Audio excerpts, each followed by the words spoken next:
What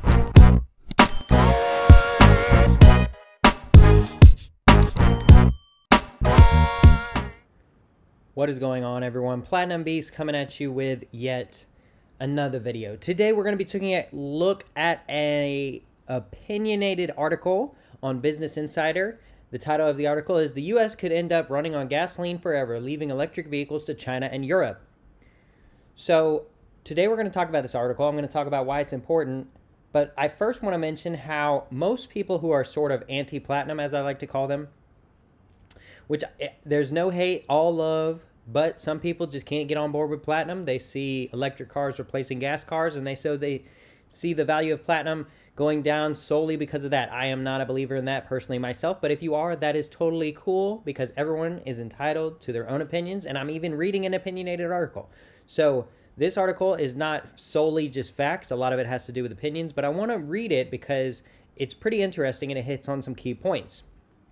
And I'm going to dive into it and talk about why electric vehicles might not take off like everyone says they are. So we're going to go ahead and dive into this article here.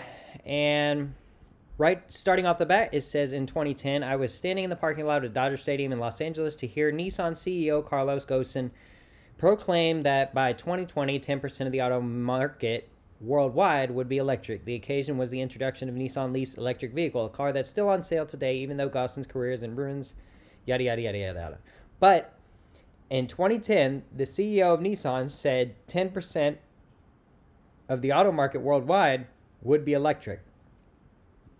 The global market for plug-in electric vehicles, and that's plug-in, gas, electric, hybrids, as well as all-electric battery vehicles, stands at about 2% on the eve of Ghosn's benchmark. So this article is a little bit dated. This article was posted actually in 2019. So it's not quite current, but we can just go ahead and assume that most people were not spending money they didn't need to spend in 2020. So the overall worldwide global market for electric vehicles is about 2% at 2020. So that's 2%, and that includes gas electric hybrids. Now, if you don't know what a gas electric hybrid is, it's basically a car with a rather large battery in it that can be charged and used to power the vehicle, but only for a very small amount of mileage, usually 10, 15, 20.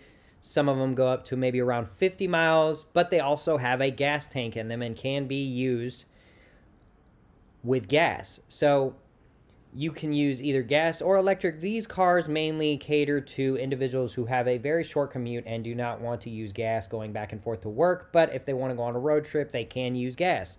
So it kind of fills both needs of the spectrum, but even those cars are not that popular, and the fact that adding those and fully electric together equals about 2% of the worldwide market for cars, I don't really see much enthusiasm about these cars. I don't see a lot of people really buying them for their own personal use. It's just not what people want. And people in the U.S. have typically started moving more and more to larger and larger vehicles, whereas most people used to buy sedans and regular size cars are now buying crossovers, SUVs, and pickup trucks. Pickup trucks are the #1 car sold in most of America. In fact, 35 states, the #1 car overall sold is the Ford F-150. That's 35 out of 50 United States where the #1 vehicle of any kind sold is the Ford F-150. That's a key point. So down here it says, it gives me no joy to report in the U.S., the most competitive market, people don't want hybrids either. They do want SUVs and pickups. While this trend has been great for automakers' bottom lines, SUVs and pickups are highly profitable. It's not going to rescue the planet from climate change. So this article is a little bit left-leaning. I don't really care what side of the spectrum as far as politics and social economics you sit on is. This is an opinionated article, but we're going to talk specifically about what this viewer is witnessing happening in the auto manufacturer world. So as you can see, most people in America are leaning much more towards SUVs and pickup trucks. So they're not really buying into this whole high mile per gallon. They're not buying Priuses. They're not buying Honda Accords. They're buying Ford F-150s. They're buying Ford Explorers. They're buying Chevy Tahoes and Chevy Equinoxes and things like that. They're not buying small cars. They're not buying high miles per gallon cars. Now, we're going to go down here and talk about how, here it talks about how consumer reluctance to make the switch from fossil fuels to electrons for automotive transport could be blamed on everything from patchy recharging infrastructure to relatively elevated electric vehicle prices to cheap oil. Still, the extremely sluggish growth of electric vehicle market remains vexing. So one thing it says right here is the infrastructure, right? We just don't have simply the infrastructure to take on all electric vehicles.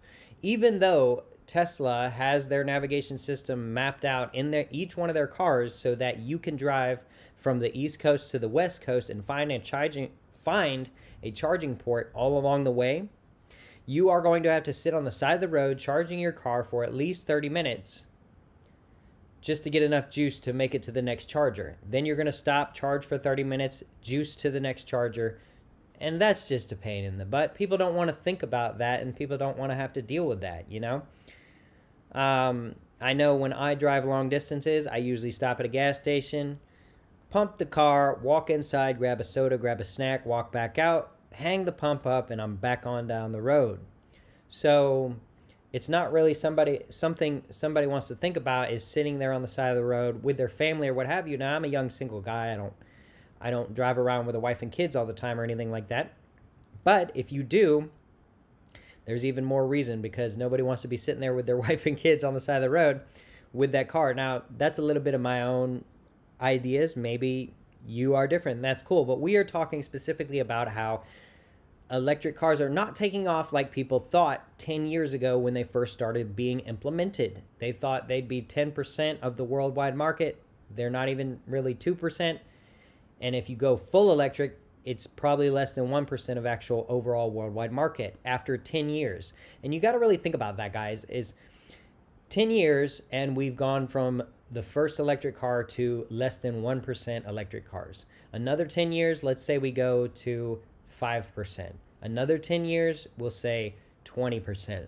Another 10 years, maybe 50%. And I'm probably being generous on that 20 and 50, but we're already 30, 40 years into the future now, guys. I mean, most of us won't even be here that long. I might be a very old man at that point, but chances are by the time it's just fully electric, I will be probably either on my way out or already out. So I'm not too worried about any kind of near time future of gas or diesel going away. But this article also talks on some key points about how the US in particular kind of goes along a different route than the rest of the world. And I think a lot of that has to do with how spread out America is. We are a very, very new country considering all the other countries of the world. We have lots of land. We have lots of space to spread out. We have lots of rural people, believe it or not, that live far away from many different places. So if the power goes out at someone's house way out in the country and they can't charge their car, that means they can't even go into town, right? Like,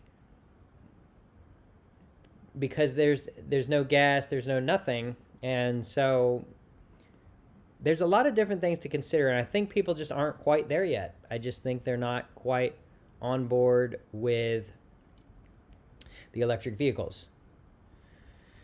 Now, down here it talks a lot about diesel, right? Diesel is not very popular in the United States of America. It has proven to be more popular in foreign countries, but we all know about the Volkswagen deal with their Dieselgate, so to speak, where they got in trouble for faking the emissions, and now Europe and other places of the world are starting to move more into gasoline-powered vehicles. That is what caused the rise of palladium and the decline of platinum, in my opinion, for short term.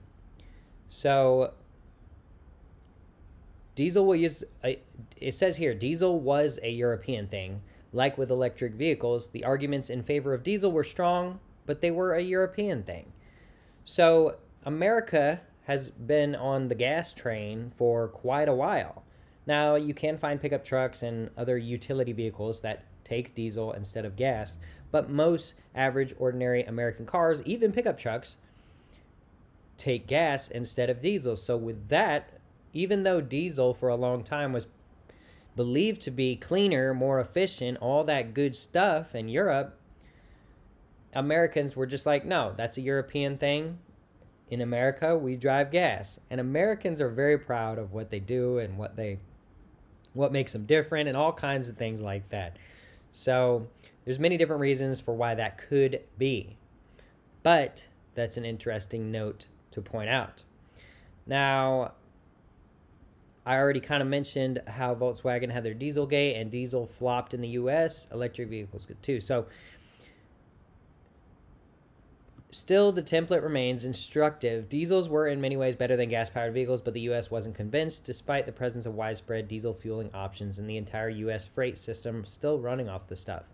So that's another point, is diesel is pretty much just as available as gas in America. Every gas station you go to, typically they have at least one diesel pump, if not more. And so you can get diesel anywhere you can get gas. So if you get better gas mileage, it's more efficient and cleaner for the environment. Why wouldn't you get diesel? Well, I mean, in reality, the diesel gas costs a little bit more than regular gas, and I think that's what people notice first when thinking about it, and they don't think about the increase in miles per gallon, the increase in efficiency, the increase in the environment stuff. But, you know, Americans think in very different ways, and this article talks a lot about how this individual in particular who wrote this article believes that gas is pretty much not going to ever just completely leave America, which it's an opinionated article, take it as you will, but I found it very, very interesting indeed. Down here it says, for electric vehicles to make up Gosen's 10% of the market, we need to see yearly sales of 1.7 million cars. In 2018, fewer than 400,000 were sold, but the overall market has supported a 17 million plus level for about 5 years now. Almost all of it's gas powered. All of it gas powered. But the overall market has supported a 17 million plus level for about 5 years now. Almost all of it gas powered. Yeah, so almost all cars made now are gas powered. Electric vehicles would have to displace those gas sales, as the U.S. market doesn't have much room for new sales growth at its record or near record levels. So let's just cut to the bad news, or at least the sad prediction. The U.S. could be gas-powered mostly forever. Sure, you'll be able to buy an electric vehicle from Tesla, or from Porsche, or from Nissan, or a General Motors or Ford brand, assuming the companies can figure out how to make money on the product. Europe, by contrast, could witness a gradual replacement of diesels by electric vehicles, but like today's small-engine diesels, those electric vehicles could be modest city cars with small batteries and limited range. Where does this leave the electric car? The globe's other major markets are Latin America, which is like Europe, a diesel realm, but an economically troubled one, and then there's China. Of these, China is the electric vehicle wild card. So here we're going to talk about how China could be the biggest consumer of electric vehicles. So China is already the world's biggest car market, with the sales that inched toward 30 million cars in 2018. Some analysts think that China's yearly sales could hit 40 million or more, based on what they see in terms of vehicle ownership in fully developed economies. China's market has been retreating of late after years of growth, but nobody expects the decline to be a permanent trend. This is where the electric vehicle growth is likely to happen, and it might not be recognizable to anyone in the U.S. because the vehicles could mostly be small, cheap, urban platforms. Bear in mind that I'm not even talking ride-hailing services. So there you have it. The U.S. runs on gas, Europe runs on a mix of diesel and electricity, and China takes all the electric vehicle growth. This in my view, is the extreme realist prediction. Dozens of factors could change or spoil it, but unlike diesel in the U.S., which didn't benefit from government subsidies, electric vehicles have been supported by assorted federal and state incentives, and still 2% of sales. So basically, this article just describes where electric vehicles might take off, such as China or Europe or things like that, and where they probably won't. And here's the thing about America. In Europe, I realize that Europe is a continent made up of rather small countries, many of the countries only as large as some of our United States. But generally speaking, in Europe, distance traveled by car, it has to be much less on a typical basis than distance traveled by car in America. Take, for instance, you want to go visit the beaches in Florida and you live in New York. That's quite a distance you will have to drive. I remember reading someone posting on a forum once that lived in Europe, and he said the longest distance he could possibly drive in the UK was, I believe, about 14 hours, and that's from the very top of the UK to the very bottom tip of the UK. So he would just be having to do it just to do it, not because there's any real need.